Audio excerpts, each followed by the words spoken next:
Excited to have Joanne Cleaver. She's going to be presenting on inclusion as a brand advantage.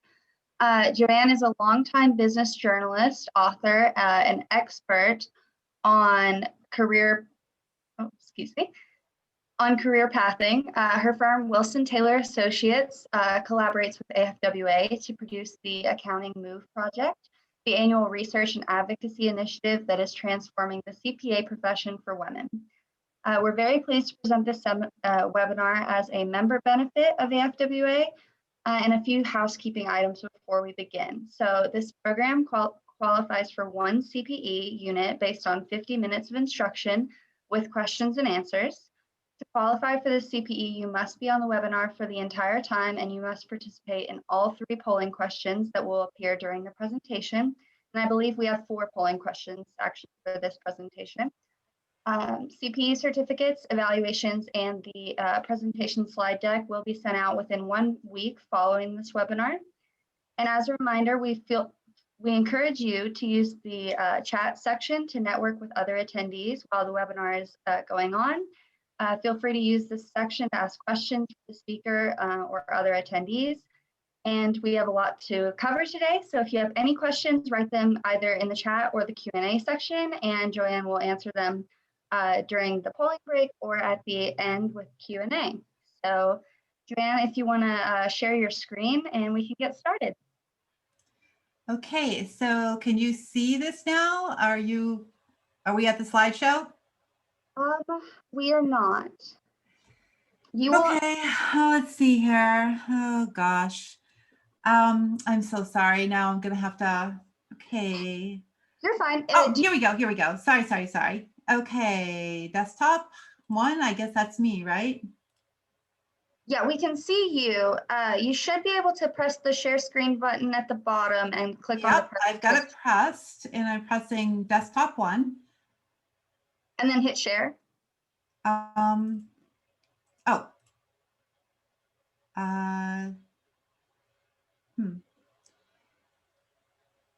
Okay. Oh, sorry. Didn't realize that it was going to have to go through some kind of like thing on my computer to allow us in. You're fine. I'm sorry. Just hold on a sec. This is what comes of. Okay. Let's see if that works. And will it share now? Yes, no. Here we go. Oh, all right. Yes, we can see your screen. That's what comes of doing everything that Microsoft tells you to do, right? It's like you click all of the things that it does. Can you see my screen now? Yes, we can. Okay, awesome, great. Okay, thank you. Sorry for that. Trying to be very obedient to Microsoft and do all my updates, and that's what I get. It continues to nag me throughout my workday. All right, well, thank you very much for joining us. As I've been working on the MOVE project in partnership with the AFWA for over 10 years now, one topic that often comes up is how do we, so we get, firms that get on the best firms for women list or best firms for equity leadership list. They're like, okay, this is great. We have this for our website, but we constantly coach firms and firm leaders and advocates for women in how to advance the conversation about their journey and their efforts and their results to advance women and women of color, and how that builds their competitive situation in the market, how that differentiates them for hiring, and how that messaging works out internally and externally.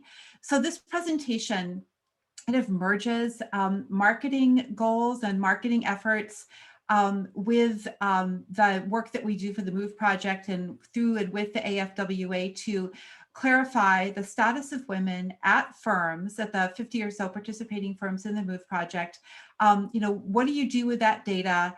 And how does that data make a difference to individual firms? So I'm going to give you some overall trends and some best practices. And also, even since just in the last couple of days, as I've been ramping up to this presentation, I've had some interesting conversations. So I'm going to weave in a couple of points that are very emergent, like right now in 2021, on the diversity and inclusion conversation. So this is a moment, right, in history. I mean, 2021 is kind of a toilet paper on our shoe of 2020. It's like nothing has changed from 2020. The same issues are continuing on. And 2020 saw just a huge propulsion of diversity, inclusion, and equity issues into the headlines. I mean, it's very explosive, very wrenching. A lot of really hard questions are being asked. And this is, an issue that really bridges, in a way, it's a unifying issue because diversity, inclusion, and equity involves everybody. What does it mean? What does diversity mean? What does equity mean? What does inclusion really mean? And there are some old voices, ongoing voices in the conversation that have whose profiles have been raised and whose volume has been raised in 2020 and going into 2021. And there are many ongoing issues and efforts that are continuing and escalating. We've seen a number of standard organizations like Catalyst really shift and adapt their approaches to be more inclusive and to try to involve men and the whole organizational mission, as opposed to defining advancing women as a very distinct and kind of single channel conversation. So we at the Move Project have been advocating for a really long time that advancing women is an effort that grows the entire business. What's good for women is good for the entire business, not vice versa, but what's good for women is good for the entire firm.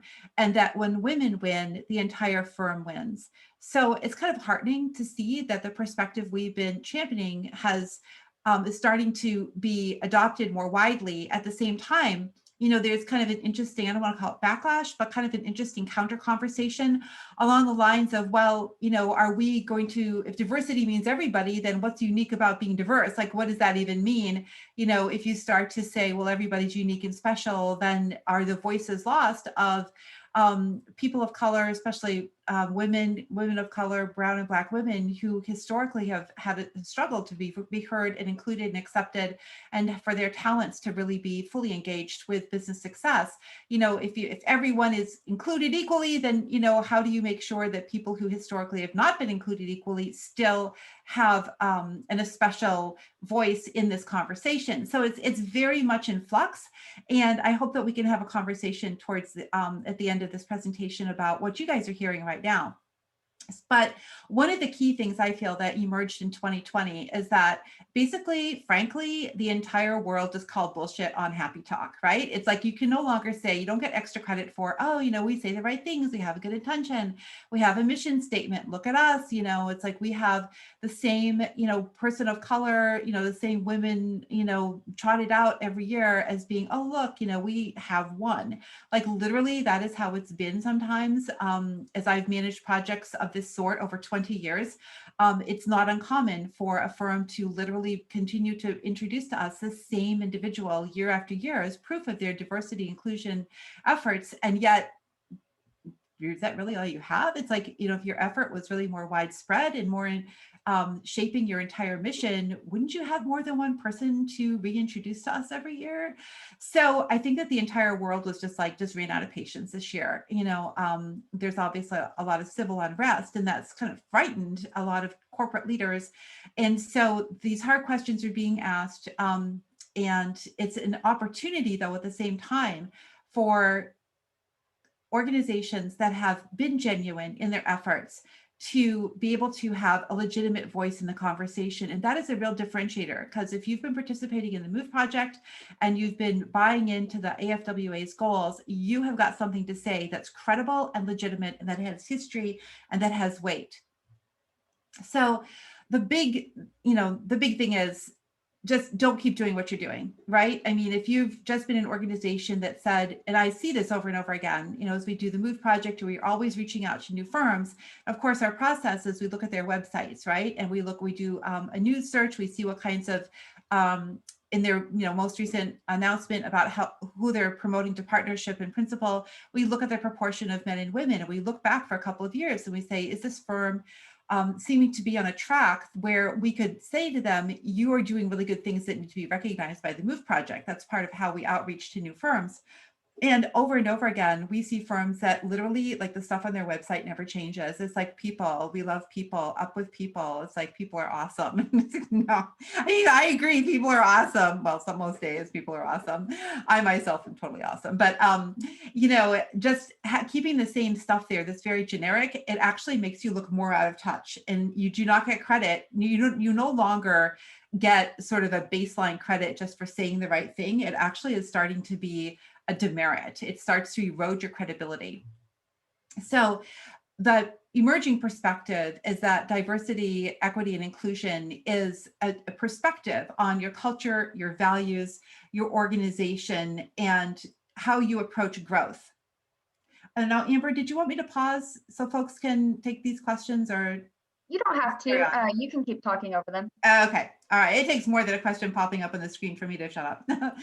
So some of the conversation that's emerging in the late 2020 and escalating in this year is how that diversity itself, in and of itself, is actually becoming a trailing indicator. And I'll get to that more towards the end of this presentation. But that's kind of a difficult truth or a difficult perspective to start to incorporate into our conversations, because a lot of organizations are just kind of finally emerging from the stage where we're feeling defensive about advocating for women and people of color, where, you know, through the first 5 years of the MOVE project, we were still, you know, every year, you know, talking with firms where we had to, you know, have a discussion with a bunch of partners about what the business case was. And the business case has been pretty well established, but it doesn't feel like, you know, we've really closed the door on having to continually go over that old ground and get the discussion nationally is moving on, where just, you know, agreeing that diversity is important, agreeing that inclusion and equity is important, you know, that's, people are not even discussing about whether or not it's legit anymore. You know, I mean, even on the investment side, ESG investing, you know, nobody's debating the wisdom of that anymore. So now it's all about how to do it. So people do not see a baseline commitment or statement or mission statement about your organization at its website. You don't get credit for that. They are going to look at how you talk about DEI as a way to understand your entire organization. And they're going to be drawing a lot of conclusions, fairly or unfairly, about what they see. Oops, sorry, getting ahead of myself here. So what we hear from firms in the MOVE project that are able to align their DEI efforts with their local and regional marketing and with their marketing and client cultivation in various important sectors for practices is that they are, you know, they're using DEI as one way to identify growth channels. And if you're not aligned with your clients in terms of core values and how you approach the world, which sounds very ooey gooey, but, you know, we all know that's what goes into fit, right? You know, like, you can get away with a client and realize, well, we just don't think the same way. You know, like, what's important to me in this project and what I believe is important for this client, they don't think it's important. So it sounds ooey gooey, but it actually goes to a really deep fundamental alignment of shared values. And there are several firms in the MOVE project that are very, very specific about how they understand and look at DEI as one way of building the trust that they have with those clients in those channels, where they can be a champion for women in the entire practice area. So a good example is real estate, commercial real estate. We had a firm that has been merged out of existence, but when they existed a couple years ago, they only had one woman partner in their commercial real estate practice in New York. And she was very active in mentoring and recruiting additional women into her office for the firm. But also she took a lead role with a women in commercial real estate organization that's very active in New York.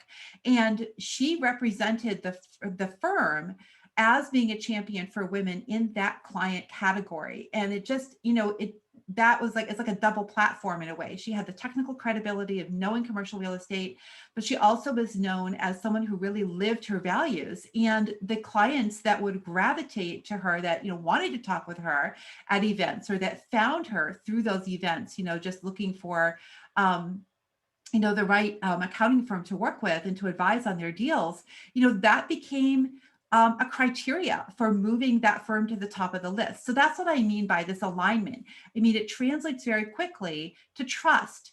And your DEI can convert to a trust halo because it's a way of showing who you are and how you treat your own internal challenges. Every organization has challenges with DEI. Nobody is where they want to be. And how you talk about it and how you handle it shows how you'll talk about and handle other issues as well, including the unknown. Because, if you can feel confident with saying, look, our firm is in process on DEI like everybody else, we'll share our best practices. If we figure something out, we will absolutely share it with you. That shows that potential client how you'll handle other as yet unknown problems that will, emerge and that you'll have to solve together. So it really can become a shared way of approaching problems and problem solving, and as well as just shared world, value that helps you kind of build that shared trust with the client right off the bat, because you're both seeing things from the same perspective. So it's a truism, right? That people do business with people they like. And that's very frustrating to people who are trying to get going with networking and all that, because you're like, well, how do you get to like me if you don't even know me? And it becomes very circular. So the question is, who are you? And when you show DEI in your process and your results through your website, through your communication with current and potential clients, it helps people understand who you are and helps break this chicken and egg dynamic of not being known, so not being liked because you're not known, and people do business with people they like. And how do you break that? So DEI is kind of a silver bullet, in my opinion, for breaking that chicken and egg dilemma. This is especially important for women who are building qualifications for partnership, because DEI can be a shared value for potential new clients, where you can literally be the living example of your firm's commitment. And it can be an icebreaker at events. It can be something that you can ask a potential client about. Well, we're figuring this out at our firm. How are you folks handling it? I experienced this. I'm in the partnership training program, and I experienced this. You guys do the same thing for your middle managers. That actually, it's very grassroots, very honest, very immediate and of the moment. And it helps break that chicken and egg dilemma. And it gives women a unique talking point that men typically don't have. Now, we have male allies, we want all that, of course. And of course they can use this, but women in particular struggle with networking, and any success or any process that your firm is experiencing or going through with its DEI efforts can resonate especially strongly with potential clients when that message is conveyed by a woman who's part and parcel of that project. So here's an example. Moss Adams, founding sponsor of the Move Project, very grateful. They've been a fantastic partner. They launched their Forum W culture change effort. They're very specific that it's not a women's initiative. They launched it in 2008, and every year since then, they've had an annual report that shows their process and their progress. So they just put out there a number.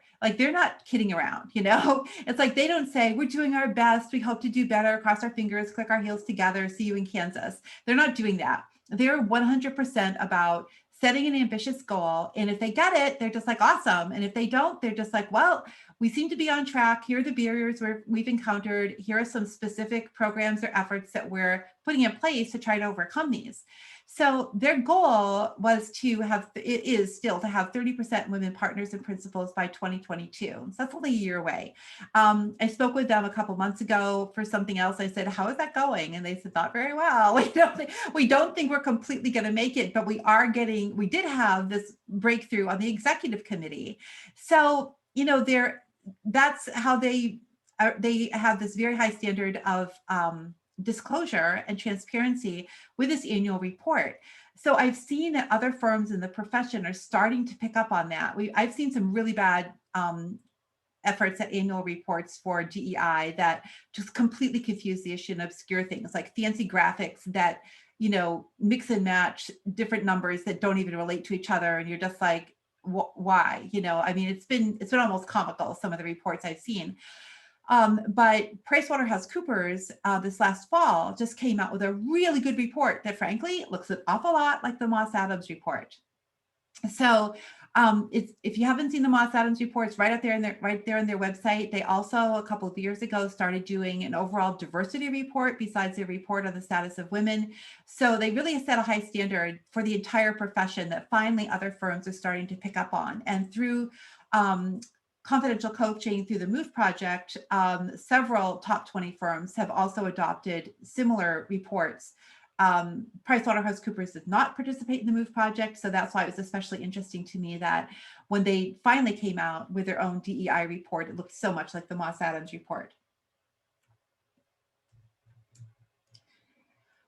Okay, and one thing that Moss Adams does is they talk about the specific programs that they do.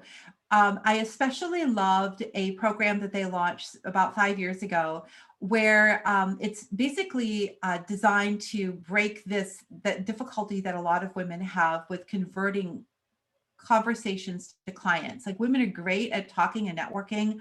I can remember other people's kids' birthdays better than I can my own.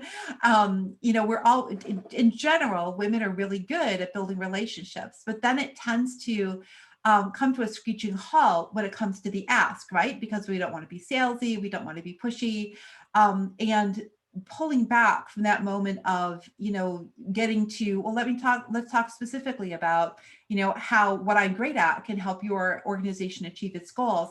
That's often a really difficult inflection point for women on their path to partnership. And of course, you have to be able to do that to build a book of business. So Moss Adams was kind of circling this dynamic several years ago, and they realized that several of the firms of their business partners, a bank, a business insurance firm, and a law firm, they had the exact same problem with their women at the same level. They all had a bunch of women on the brink of partnership, all just kind of spinning their wheels on how to convert conversations to clients.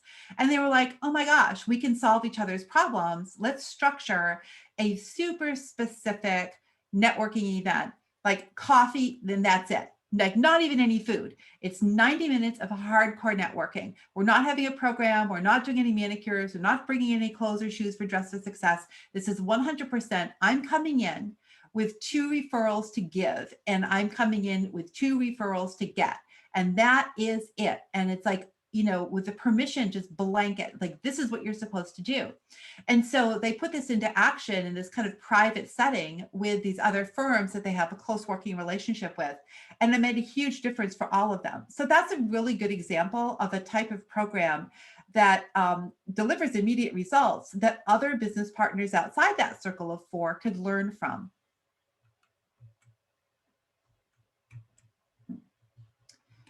Sorry, I'm going to try to advance myself here. Here we go. So when the outside world is looking at your DEI efforts, they are expecting to see consistency. The way you talk about DEI to be consistent about the way you talk about client service, about your approach to problem solving, about what that you will do for them.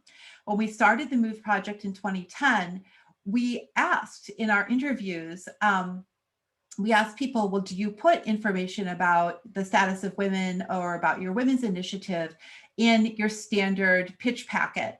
And firms are like, why would we do that? Like, nobody cares. And like, I think they care, but if you don't think they care, then they don't care. But how do you know if they care if you don't even try? So it's kind of circular. And then we saw about 5 or 6 years into the MOVE project, we started to see firms saying, we're talking about this more, we are including this background information now in our general firm introduction. We're trying to be a little more out there about that. And we're finding that it really resonates.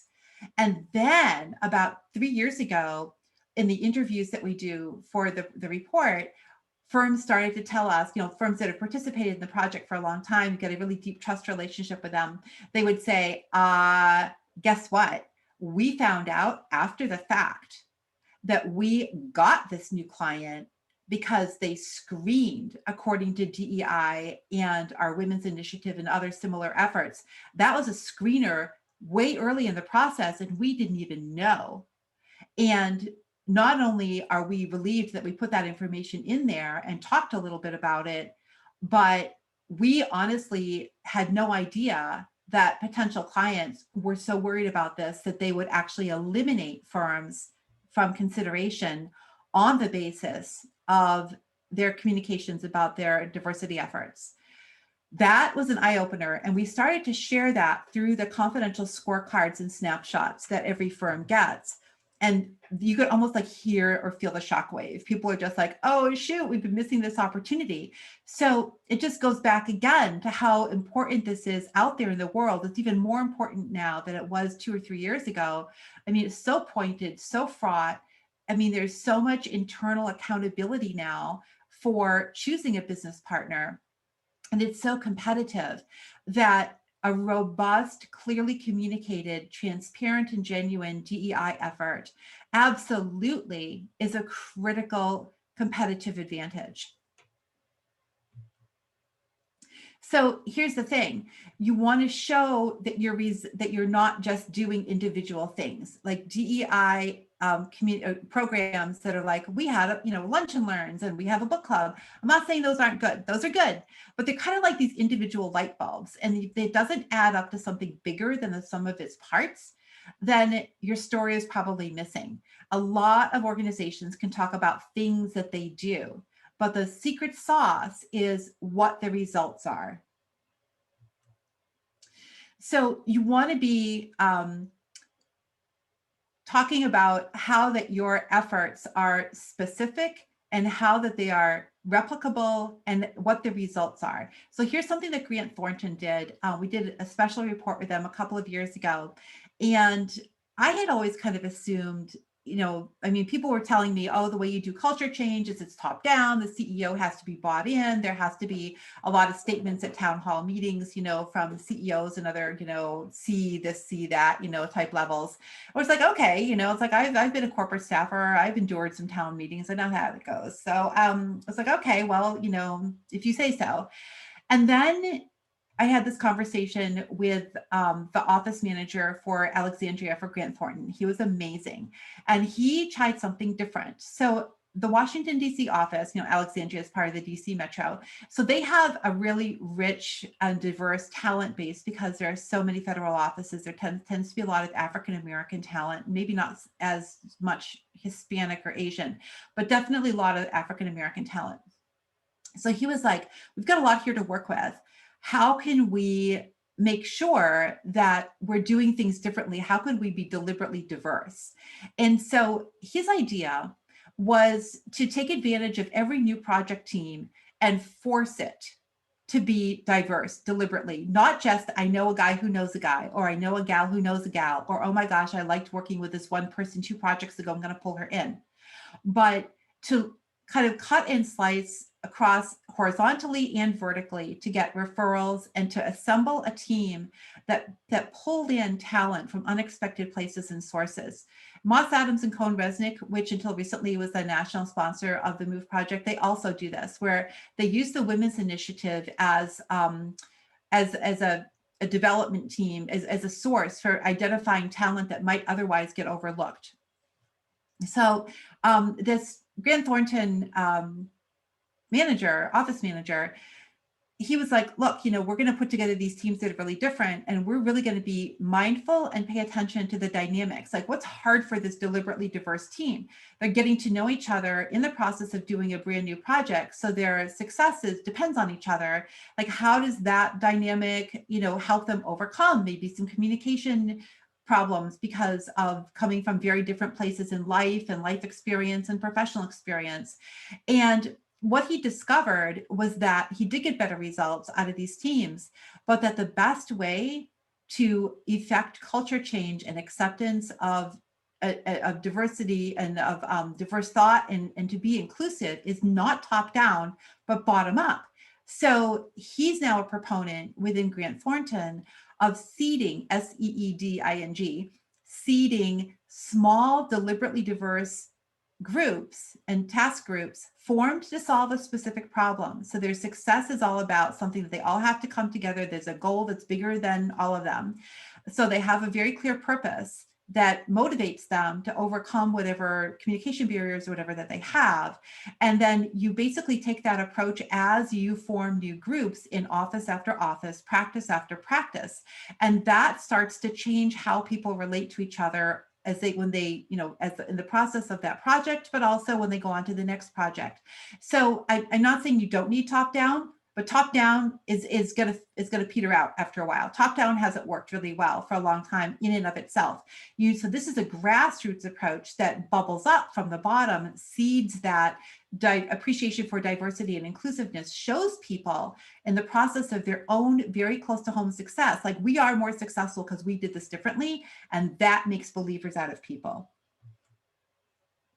So you cannot coast in this. I mean, this was true in 2020, it was true in 2019, but it's even more true going into this year. The tolerance for same old, just sort of, you know, feeding the goat a little bit, just kind of like, well, you know, we won't say a lot, we'll just say what feels safe to us.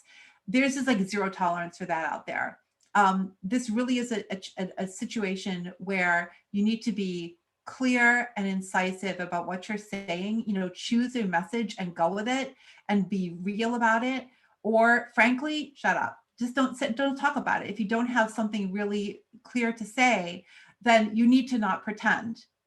And here's the thing, there's a vacuum out there. If you are not being clear about your message, and if you don't have a very clear perception of how you're going to be presenting your DEI efforts and culture, your self-accountability and your accountability to your clients and to your community, other people are going to fill those gaps in. Your silence will speak for you if you don't say anything at all, or your competitors will speak for you by making them, by comparing your firm to what they're doing, you know, the competitors, of course, positioning themselves as being superior. So I understand, you know, it feels like it's a minefield. It is a minefield in some ways, but the truth is, this is not a situation where you can say nothing. You know, you cannot just sort of pull stuff back off your website and say, well, it feels really dangerous out there, so we're not going to say anything, because you'll fall behind. Your voice, other people will make assumptions about what you're doing or not doing if you don't say it, and you'll get squeezed out because other firms will be more authoritative and more compelling. So building a trust halo essentially involves building out points of proof. Fortunately, for the firms that participate in the MOVE project and for firms that have members who are part of the AFWA, we know how to show your numbers, and that's through the MOVE project. And the firms that participate in the MOVE project have got a very consistent story to tell, because we give them, through their confidential scorecard, the statistics that essentially have formed the industry standard. The AICPA does not put out a consistent benchmark. You know, there's nobody else in the accounting and advisory profession that says, you know, here are the standards, here's what success looks like, here's what's working now, and here's the trend line. So if your firm has been hesitant, the MOVE project in the archive of reports at the AFWA website provide an enormously rich mine of best practices, of trend lines. You can pick and choose, you know, what feels like, you know, your fastest, best wins, your most genuine wins, and you can pick and choose, you know, examples of how firms have just pressed forward consistently year after year to achieve results over time. So there are lots of models for success. There's no single way to do this right. The thing is to show your work and to be genuine and consistent. So Lisa Levine, who's the chief of staff at Cohn-Resnick, and whom I admire greatly, her tagline for diversity is that you treat it as a client business problem. And she really accelerated buy-in at Cohn-Resnick by saying, how would we advise our clients if they came to us and said, oh my gosh, we're losing XYZ percentage, you know, we're losing 50% of our potential top managers in, you know, middle management, which is still the situation for many accounting firms, even those in the Accounting MOVE project. And that was based on the 2020 results, which does not reflect the impact of COVID on women's careers. So that can be a very, very powerful angle for reconvening and taking another run at these issues. If your firm feels weary or feels kind of like it's running out of steam, this perspective of recess can really help turn it around and give you a focus for a conversation. You won't know where you're going until you know where you've been. You have to benchmark. You have to know exactly where you stand with women and women of color in the pipeline at every level. Of course, the MOVE project provides those data points. You know, we look at the report, yeah, and the MOVE project is currently taking a reset year for a variety of reasons, and we're rethinking our project schedule. So my recommendation is, you know, just look at the standard reports that exist at the AFWA archives and take your cues from those. That'll take you all of 2020 to go through. So there you go. And, you know, experiment with on a small scale, like Grant Thornton did, you know, look at some small scale projects, you know, a new business startup, a temporary short-term project where you can say, we can do this differently. We can assemble this team differently. We can approach it differently. We can pay attention differently. We can be intentionally inclusive and deliberately diverse in how we do just this one project. And then let's diagnose it. You know, what happened differently? What were the results? And what variables can we change going forward? How can we make an internal case study out of this? And is there potential in this short-term case study to fashion it into something that we can share with potential clients or with business partners? Because everybody is hungry for good ideas and for ideas that work. So you don't have to be perfect. Nobody expects perfection. They do expect genuine effort. Your process is your story. So here are just to recap the results of the 2020 MOVE project. We're definitely making progress within the 50 or so firms that participate in the project. They're approaching 29%. They're basically right at 29% women partners and principals. And 33% generally is considered the tip point for women in any group of any sort, where women are heard on their own as opposed to kind of being the token woman. So we're within shouting distance now of that 33% for the MOVE project, which is huge because we've come a long ways. And we're actually almost there, just about there, in terms of women management committees. We've had some really interesting studies or examples of some large local firms being extremely deliberate and really, I mean, honestly, forcing the issue, like being really challenging of the outgoing partners and power structure to say, if you're leaving, we are not just replacing you with somebody who looks like you. This is going to be different going forward. And these numbers have changed. Look at this, 25% in 2018 to 32% last year. That is the result of this deliberate diversity and intentional inclusion. That it's not accident, and it's not waiting it out, and it's not generational turnover. This is several firms saying, okay, we've got generational turnover. This time it's going to be different. We're going to do things different with different people. We're going to approach things differently. Bang. And yeah, and they're getting business results as a result of it. Pretty much plateaued in terms of women senior managers, although with the proportion of women partners and principals going up, that does indicate a greater retention of the same proportion of women senior managers being retained to partner principal. So we're starting to close that gap. You know, now we're at 29%, dropping 47% of women senior managers, 29% women partners and principals. That's a slightly narrower gap than we had a couple of years ago. And we're also making significant progress with retaining women of color as senior managers. So it's still obviously very low, but it's a lot better than, you know, the trend line is still pretty good. I mean, kind of a little dip there in the last couple of years, but still a big jump over a couple of years ago.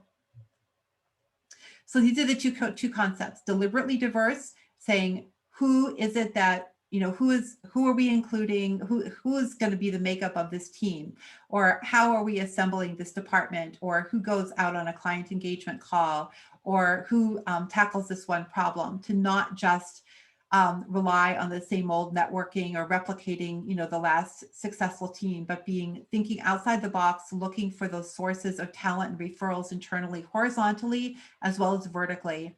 And then intentionally inclusive, which is a term that's really emerged at the end of 2020, is about culture change. And it's about being, it's about the group itself challenging itself about whose voices are heard and how and why, so that the default is not always the same people who've always been in charge.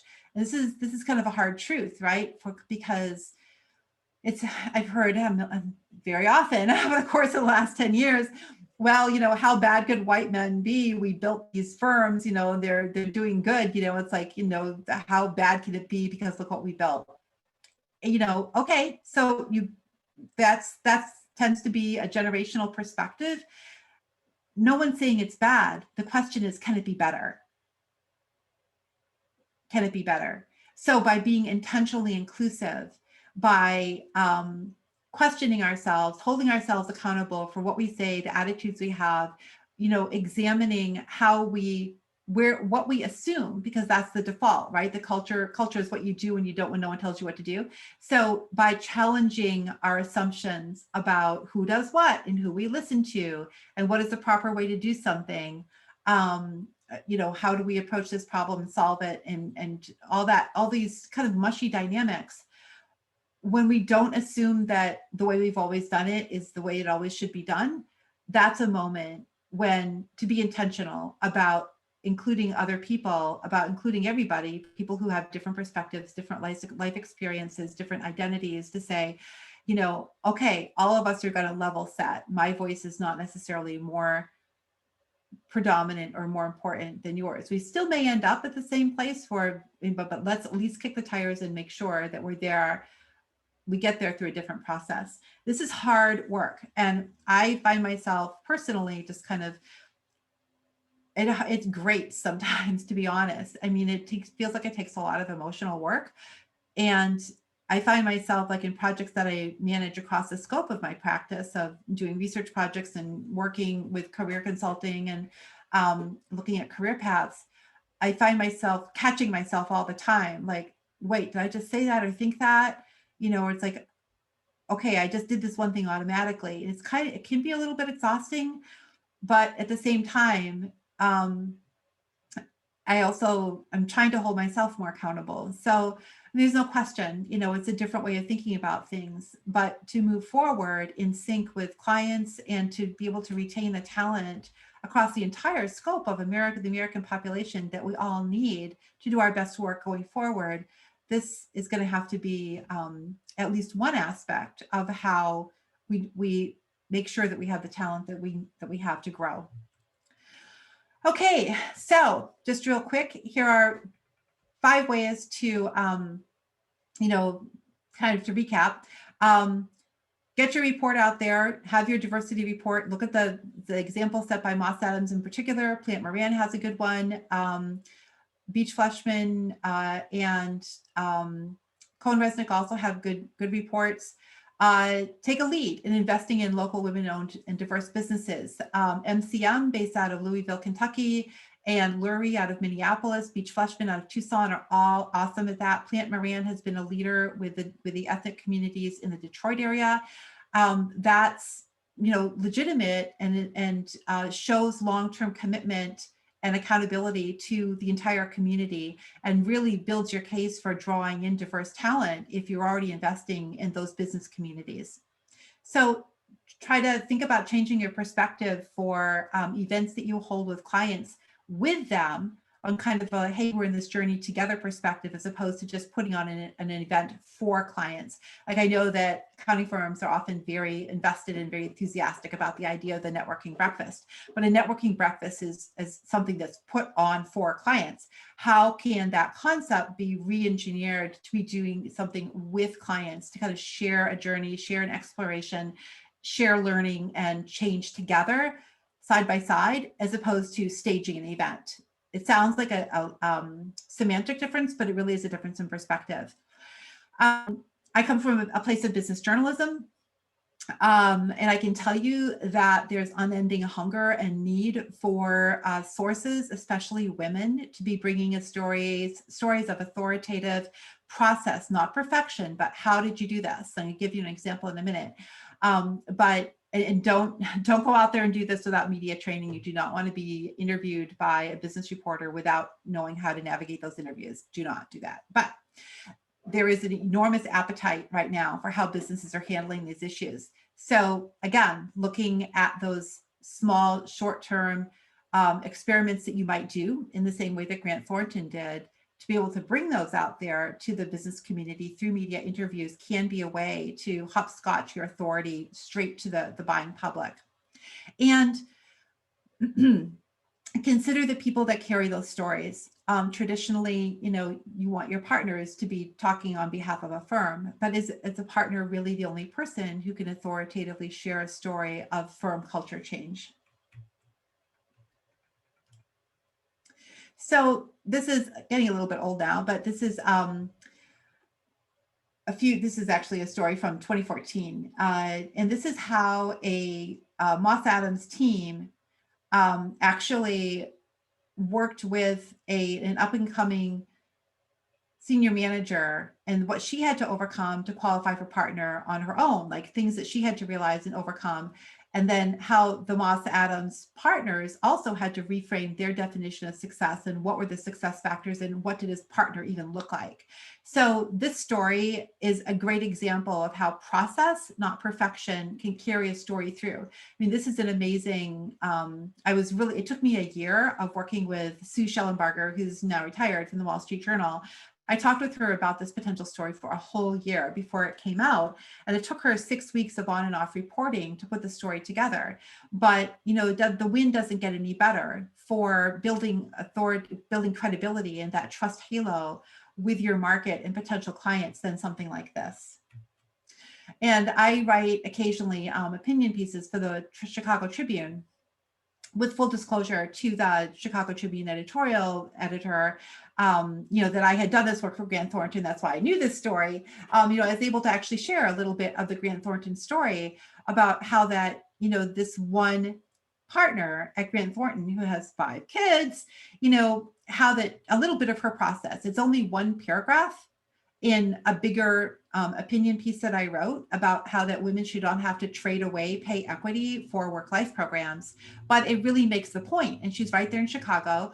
And this, again, this is a small thing. It's process, not perfection, but this is a pretty big win for them. I mean, I was really glad to be able to bring to the Chicago Tribune a valued client, to kind of cross-pollinate from one line of my business to that particular line of business and say, hey, look, because of this work I do at the AFWA, I know the inside story and what it looks like, when somebody's having to navigate some of these complex issues. Are you okay with me taking this piece of research I did, for this project I do, in partnership with this association and mentioning this in this piece? Because otherwise, how would we even know? We'd just be making it, a theoretical argument.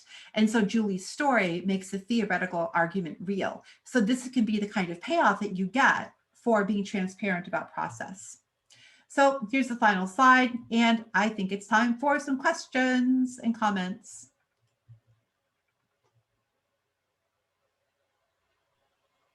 Looks like we have some time for some Q&A. If you guys want to drop it in either the Q&A section or the chat section, Joanne can answer those for you.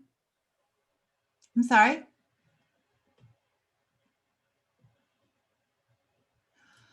Oh, let's see. I am looking for, do you want me to quit the screen share?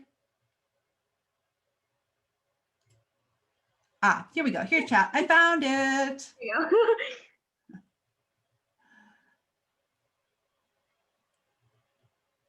So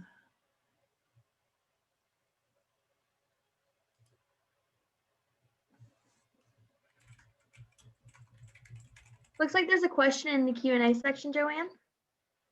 I'm apologizing here. Here we go. I'm sorry. There's a couple different things. Here we go. I'm sorry. There's several different channels here for me to navigate here.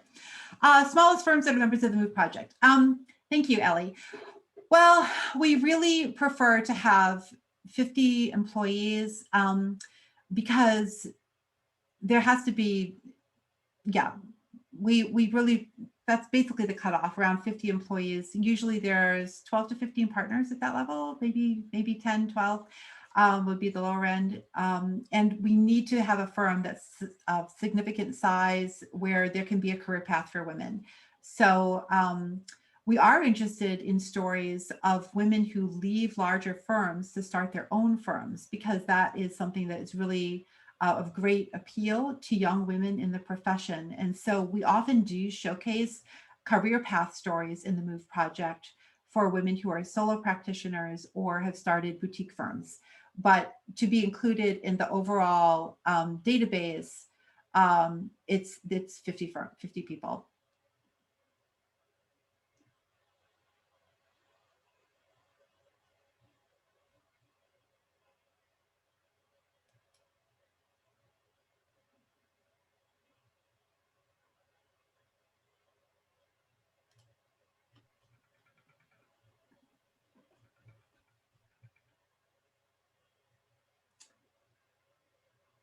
Okay, any other questions? Let's see, we've got a chat thing open, we've got a Q&A panel open. New type projects in other industries. Thank you, Ellie. I myself have managed MOVE type projects for the transportation industry and for the cable television industry and for some regional business organizations. The MOVE project approach is unique because it is, it's not, the business model of the MOVE project is based on some corporate sponsors and on an administrative fee that every firm pays as their to take part in the MOVE project. So it's like $600 to about $1,000 depending on the size of the firm. And for that, they get a very basic benchmarking report, and they can pay a little bit more and get a richer, more detailed report. And the MOVE project is different in that because we don't have as part of our revenue stream an event. So we're not basing our income from the project on selling tickets to tables and selling ads in a program. So a lot of projects that are like best places to work for women type lists that are put out by local business journals and stuff, they make their money off of the event. And we don't do that. We're just very straightforward, very transparent. Everybody chips in a little bit. So it is, if I was in marketing at a firm, it definitely would be a decision. Well, do I go with the MOVE project, knowing that the more robust methodology may or may not be obvious to people who are just looking for, what list is this firm on? If I just want to be on a list, do I apply for the 10 question, 20 minutes to fill out the entire questionnaire project that's offered by the local business journal, for example, and then, pay all my money for enduring, an awards breakfast or whatever? Or do I do the MOVE project, which is going to give me a lot more information, but to just any old person just glancing at our website, the depth of the MOVE project may not be conveyed. So that's, that's kind of like my cross to bear, in terms of like trying to convey the value of the MOVE project and how it helps an organization overall. With confidential reports and by not making you put on your prom dress and go to an event. But it is confusing. There's no doubt. It's very confusing with the proliferation of best this and best that lists. And there are a number of industries that have similar projects. And it's a long story, but the methodology that predated the MOVE project and the MOVE project is based on actually has become adopted in Europe independently. So kind of our scoring methodology has become a bit of a default standard, even though we didn't benefit or profit from that. So you're welcome for a peek into the business space. I hope you mean the conceptual business space and maybe not my office. All right, we got any other questions? Yes, conceptual. Thank you, conceptual. Although I do really love my medieval ceiling color of my walls in my office here.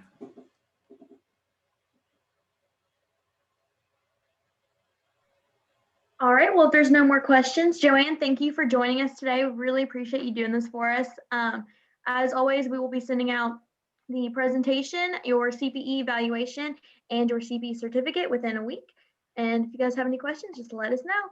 Thank you. Thanks, everybody. Good to be with you again. Happy 2021. Thanks, Joanne. Appreciate it.